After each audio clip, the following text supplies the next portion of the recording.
if you ask people, why didn't you achieve something? Somebody who's working for you, or a partner, or even yourself, and you failed to achieve a goal, what's the reason people say they failed to achieve? What do they tell you? Tell me. Come on, out loud. Didn't know enough, didn't have the knowledge, didn't have the money, didn't have the time, didn't have the technology, I didn't have the right manager, didn't have the Supreme Court. What do all those, including the Supreme Court, have in common? They are a claim to you missing resources. And they may be accurate. You may not have the money. You may not have the Supreme Court. But that is not the defining factor. And you correct me if I'm wrong. The defining factor is never resources, it's resourcefulness. And what I mean specifically, rather than just some phrase, is if you have emotion, human emotion, I mean, you know what I'm talking about here. Say I. So emotion is it. And if we get the right emotion, we can get ourselves to do anything. We can get through it. If you're creative enough, playful enough, fun enough, can you get through to anybody, yes or no? If you don't have the money, but you're creative or determined enough, you find the way.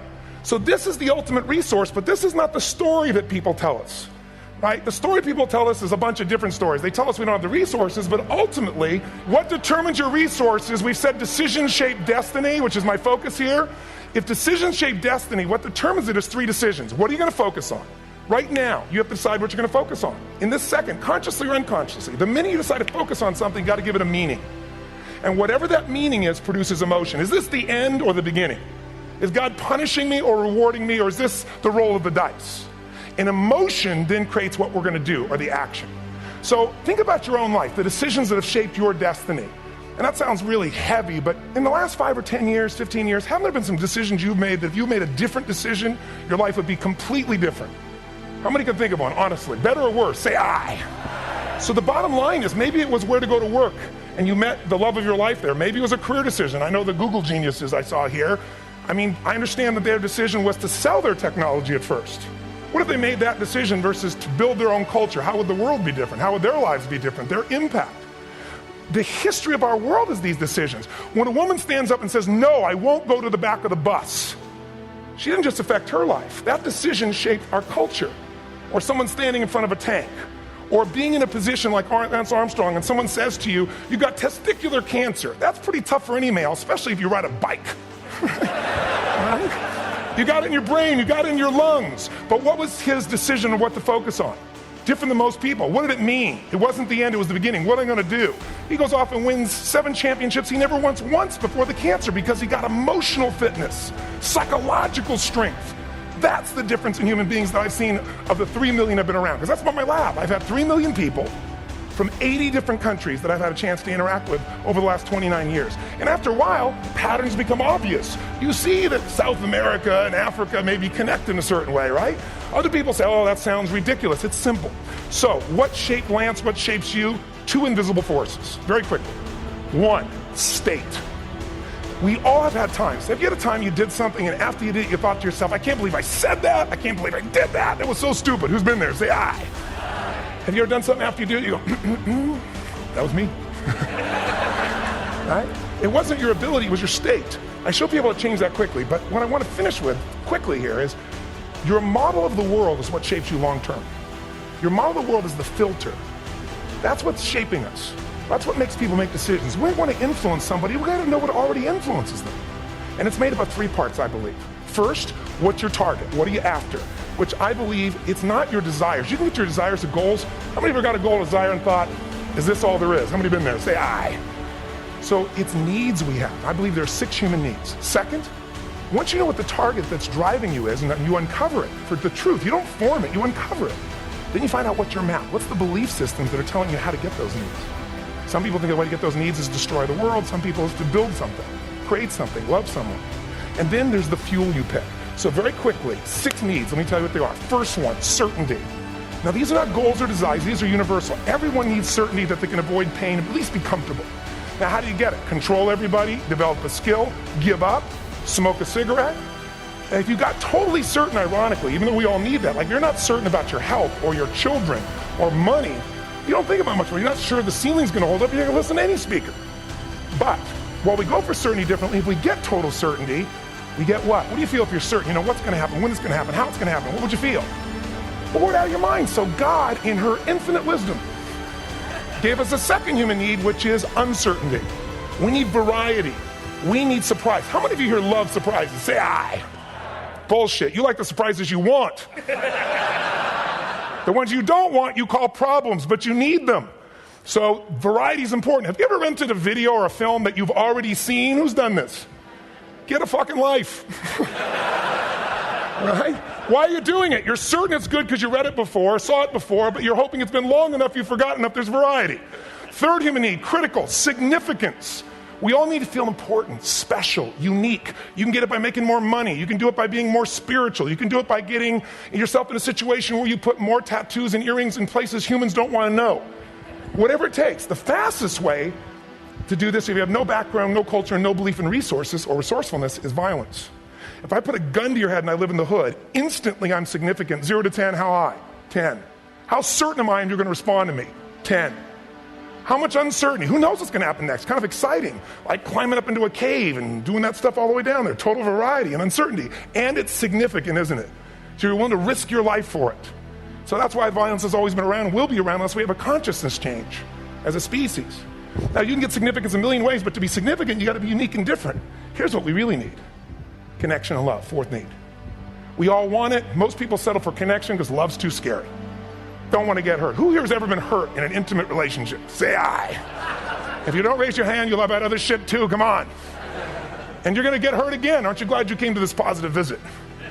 But here's what's true. We need it. We can do it through intimacy, through friendship, through prayer, through walking in nature. If nothing else works for you, get a dog. Don't get a cat, get a dog. Because if you leave for 2 minutes, it's like you've been gone for 6 months when you show back up again 5 minutes later, right? Now, these first four needs, every human finds a way to meet. Even if you lie to yourself, even if you have split personalities. But the last two needs, the first four needs are called the needs of the personality, is what I call it. The last two are the needs of the spirit. And this is where fulfillment comes. You won't get fulfillment from the first four. You'll figure a way, smoke, drink, do whatever, meet the first four. But the last two, number 5, you must grow. We all know the answer here. If you don't grow, you what? If a relationship's not growing, if a business is not growing, if you're not growing, it doesn't matter how much money you have, how many friends you have, how many people love you, you feel like hell. And the reason we grow, I believe, is so we have something to give of value. Because the sixth need is to contribute beyond ourselves. Because we all know, corny as it sounds, the secret to living is giving. We all know life's not about me, it's about we. And my own life. My life was touched because when I was 11 years old, Thanksgiving, no money, no food, and we're not going to starve, but my father was totally messed up. My mom was letting him know how bad he messed up. And somebody came to the door and delivered food.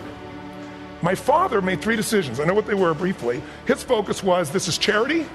What does it mean? I'm worthless. What do I got to do? Leave my family, which he did. At the time, one of the most painful experiences of life. My 3 decisions gave me a different path. I said, focus on, there's food, what a concept. You know? Second, but this is what changed my life. This is what shaped me as a human being. Somebody's gift, I don't even know who it is. But my father always said, no one gives a shit. And all of a sudden, somebody I don't know, they're not asking for us, giving our family food, looking out for us. It made me believe this. What does it mean? That strangers care. And what that made me decide is strangers care about me and my family. I care about them. What am I going to do? I'm going to do something to make a difference. So when I was 17, I went out one day on Thanksgiving. It was my target for years. Have enough money to feed 2 families. Most fun thing I ever did in my life, most moving. Then next year I did 4. And I didn't tell anybody what I was doing. Next year, 8.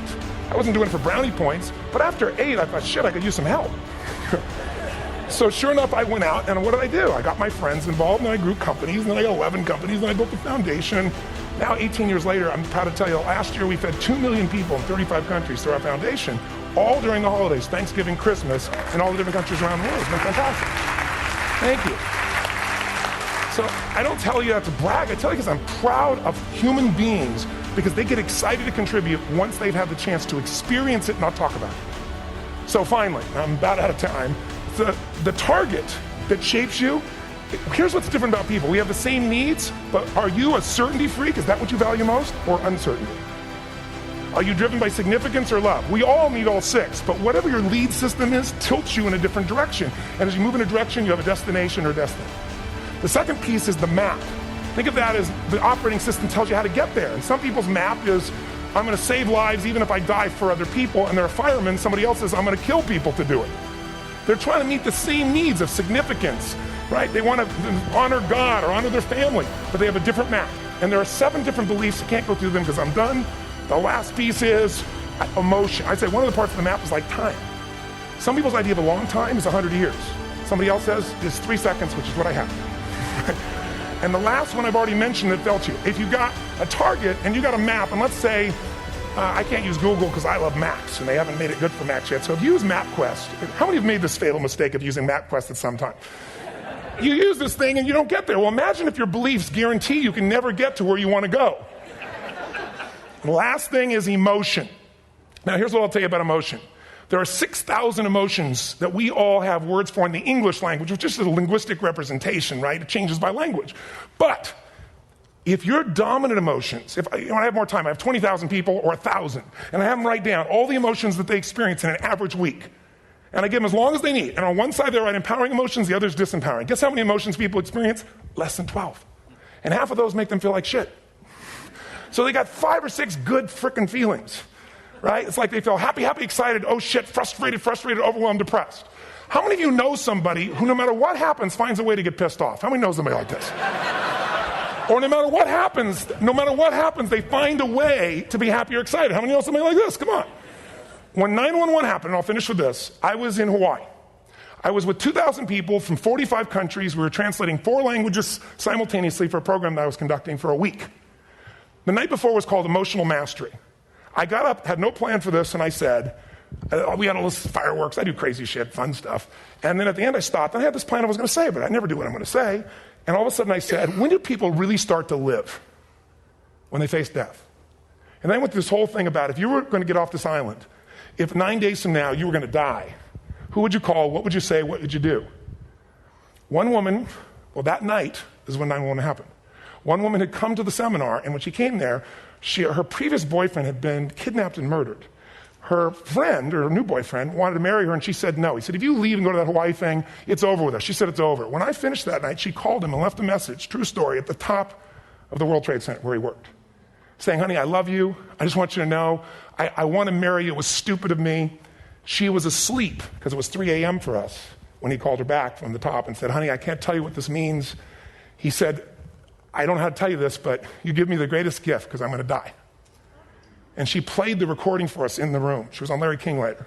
And he said, you're probably wondering how on earth this could happen to you twice. And he said, all I can say to you is, this must be God's message to you, honey. From now on, every day, give your all, love your all. Don't let anything ever stop you. She finishes, and a man stands up and he says, I'm from Pakistan, I'm a Muslim. I'd love to hold your hand and say I'm sorry, but frankly, this is retribution. I can't tell you the rest because I'm out of time. 10 seconds.